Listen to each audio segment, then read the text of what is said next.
It is Thursday, November the 20th, 2025. This is the Carlos Whittaker podcast, and welcome to Thousand Hills Ranch. If you're on YouTube or you're on Spotify, I promise if you're watching the video, I'm here. I'm in front of the camera. I know you can't see me because I'm wearing camouflage. Hopefully you laughed at that, but it's just a joke that never seems to get old for me. And I am sitting here drinking my morning coffee at 9:50 a.m. And I wanted to talk to you about something because I'm in the middle of an elk hunt. Okay, now this isn't going to be about hunting. So if you're not a hunter, if you're not into animals being eaten, that's not what we're going to be talking about. Okay, so you don't have to skip it because I think this is going to really help maybe put some life stuff in perspective. You know, life has a way of teaching you about life. And I know that you can be doing everything right. You can be working, you can be praying, you can be showing up, you can be hiking miles and miles and miles, as I have, and still not see the thing that you came for, right? Like the thing that I came for, I haven't seen. But what I want us to get into today is understanding that silence doesn't necessarily mean absence. Just because I can't see something doesn't mean it's not there. Because I'm 36 hours into an elk hunt, and let me tell you, I have seen 0 elk. Now, my buddy Joe, whose property we're on, he told me that he saw a bull elk. I didn't see it. He said he saw it like 2 miles away. I didn't see it. I have not seen an elk, a single elk. Not a shadow, not a squirrel pretending to be an elk. I've not seen any elk. And the days have been long. A day and a half has been long, right? It's not as cold as it could have been, but it is cold, okay? We've hiked 10 miles yesterday, probably another 2 already this morning. I've spent more time glassing the ridgeline than I have really doing anything else. And there's tons of silence. It's beautiful for sure, but I am sitting here in the cabin in between hunts, and I realized something, that this whole experience feels exactly like so many of us feel in life sometimes. Like we do things right, but we're still not guaranteed the results. So like, what do we do? Like, how do we do this? How can we talk about what to do when you're in a season where there's nothing showing up that you plan to show up? I mean, Joe had the plan. We both flew out here on the same flight. He lives in Nashville, Tennessee not with me, but in Nashville, Tennessee as well.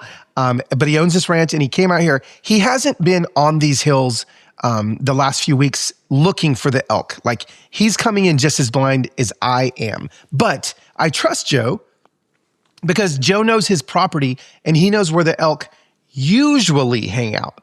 Guess what? We've gone to all the places that the elk usually hang out. And how many elk have we seen? Again, a big fat 0. So let's talk about effort versus evidence. Okay, what's the effort that I'm stepping into? Well, the effort is every single morning, I wake up before the sunrise. Now, you guys know I like to do that as much as I can back at home. It's different here.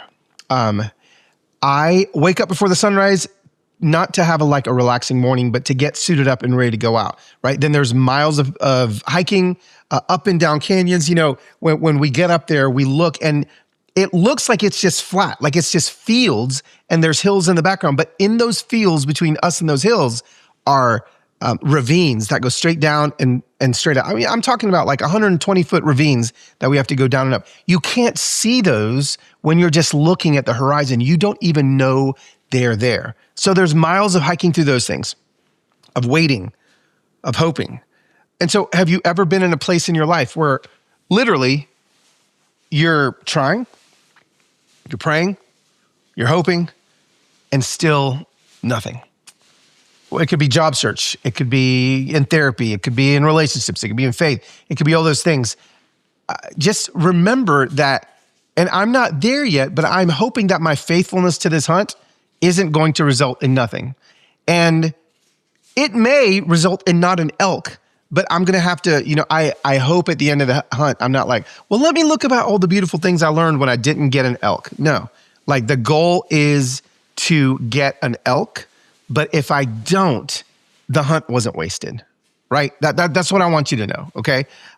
Just because you can't see movement doesn't mean there isn't any movement. I keep thinking as we're hiking around this property, again, we're 5 miles back.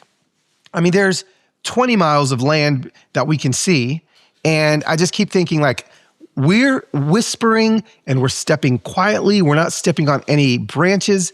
And we don't have a drone. That's cheating. We don't have a helicopter. That's cheating. But I know that God's like up there and he knows where the elk are.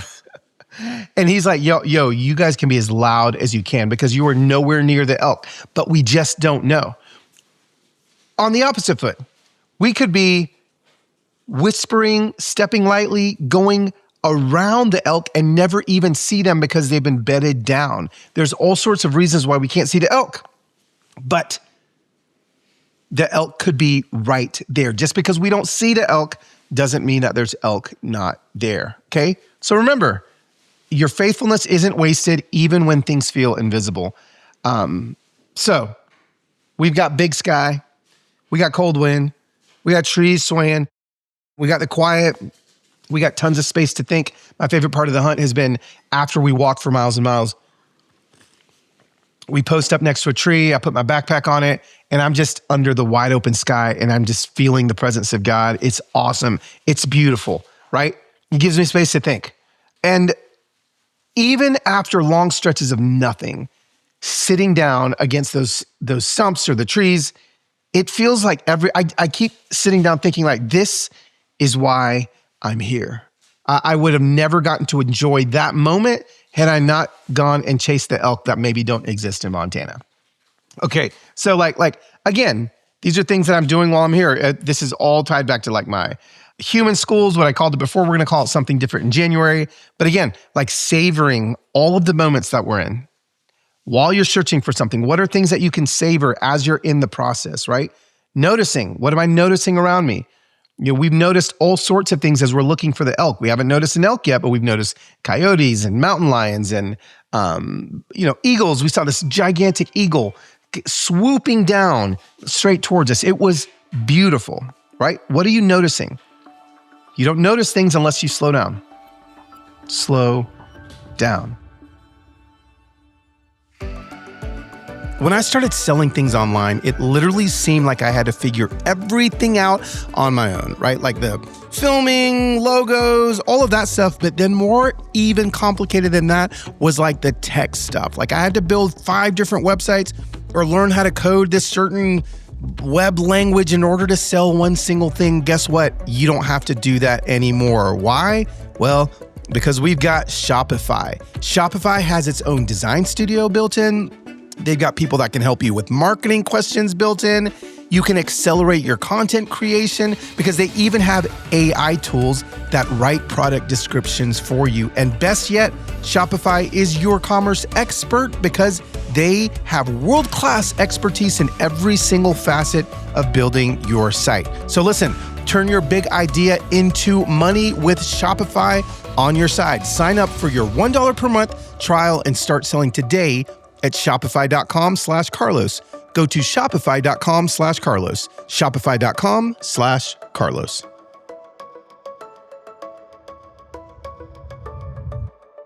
And I just realized that sometimes for me, God does some of his best works in those slow seasons where we're waiting for breakthrough or we're waiting for something to happen, but nothing seems like it's happening. No, things are working. He is working. Waiting seasons aren't wasted. Okay. But let me tell you what really actually got me today. Like the little thing that the reason why I'm actually here at 9 something a.m. instead of 1 p.m. is I got a blister. A tiny, itty bitty, teeny weeny little blister. I mean, not a battle wound blister. This thing shouldn't even be a thing. Blister. That's the kind of blister that I've got literally right here on my foot. I'm out here trying to look like a mountain man. and I've got this microscopic bubble on the bottom of my foot. Actually, on my heel.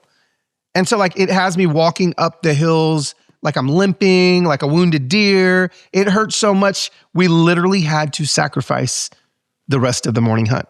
We had to leave the hunt because I couldn't walk up hills anymore.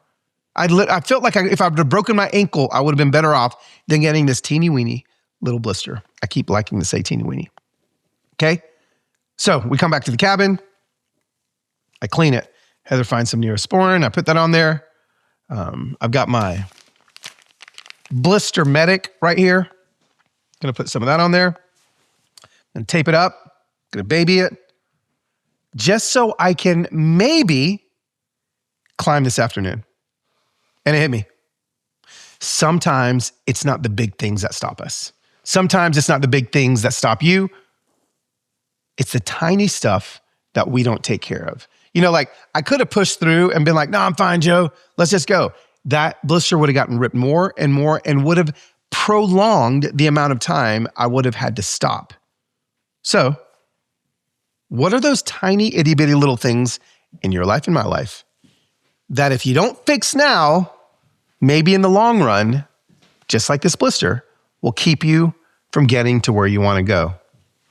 Small lies you believe. We've talked about that a lot. How about small resentments? Tiny little resentments. I mean, just little itty bitty ones right there on your heel. They don't seem big. Nobody would even notice them. You'd walk by somebody kind of limping and they'd think that something bigger was wrong. No, it's a tiny little resentment. Small insecurities. Tiny little conflict. Just a little addiction. What is it? Just a tiny little wound from childhood. Like, what are all these tiny little things that are actually going to stop your entire movement forward? A tiny blister today can cost you tomorrow. So, gosh, I mean, if there's something that I've learned this year, it's to stop, look at those blisters and fix them, just like I'm doing right now. I know it doesn't even feel like a stretch that all of these things with my hunt have to do with my life. I mean, literally, they do, okay? And again, I mean, here's a big one that I was thinking on the drive down. Joe and I were talking about this little blister, and Joe actually said to me, he goes, you know, Carlos, sometimes God pulls you off the mountain, not to punish you, but to heal your little foot, to heal your little blister. I'm not mad at you that we had to not finish this morning's hunt. We're going to go glass, you know, but sometimes he'll pull you off the mountain just to heal you for a little bit. Those are wise words from Joe here at Thousand Hills Ranch. So again, we sacrificed the morning to heal something small. But I think it's going to set us up for success tonight. At least I hope so. One of the things that when I walked in here, Heather told me, which I almost started to get offended, but then I decided that I'm not offended. Heather goes, babe, I don't think you're a hunter. And I'm like, what are you talking about? I love to climb these mountains and get to the elk and take an elk so I can feed my family. No, she's actually right. I want to pretend like I love to hunt, and I love parts of hunting, but I can tell that this hunt is going to be, I don't know, just a lot more taxing than I thought it was going to be when I showed up here in Montana. The land is bigger and the hunt is longer, but I'm in it, and so I'm going to heal up this little blister, and I'm going to go. And again, I have to remember and remind myself, and this is probably what hunters understand that Heather tells me that I don't understand, is maybe the hunt is the point. Maybe that's the whole point, right? I think I came for the elk, but maybe I came for something else, right? I haven't been in a lot of hunts. Now, again, hunting whitetail deer from a tree in Tennessee is a lot different than hunting elk here in Montana. Like when you hunt whitetail deer in Tennessee, you climb up in a tree and you sit there for hours. Here we're having to like drive all over the property, hike all over the property looking for these elk that we can't find. Every time I go on a hunt here, I realize this. I may have came for an elk, but I'm leaving probably with more perspective than I am elk meat, okay? So whatever you're chasing right now, whether it be a dream, whether it be a job, whether it be healing, whether it be clarity, I guess ask yourself the question, what if the chase for it is actually shaping something in you that the end result you think you're going to get never could, okay? We come for the outcome. Maybe God is going to bring you for something else. We think that it's a delay. Quite honestly, it's probably development every single time. Maybe by the end of this hunt, I will be a real hunter. I don't know. It's feeling less and less like this is something that I desire.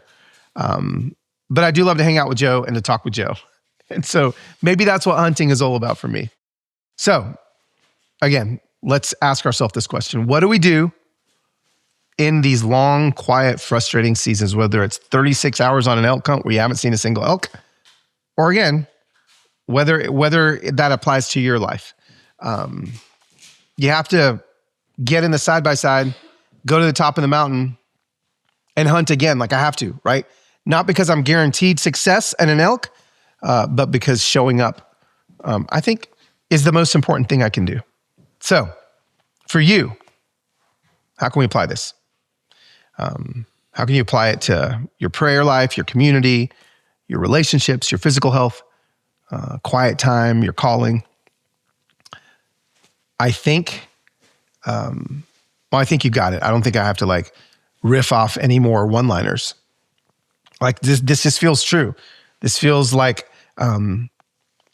applicable to every single person that's listening to this because you're all in the hunt for something. So what can we do every single day as we, I don't know, we'll call it the 4 elk hunt rules for life, right?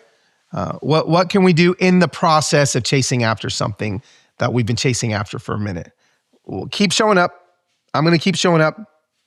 I'm going to go on another hunt with Joe this afternoon. I'm going to go with one on a hunt tomorrow morning. I'm going to go the next evening. I'm going to go until I get an elk or we get an elk. And I'm going to stay here longer than I probably thought I was going to. Okay.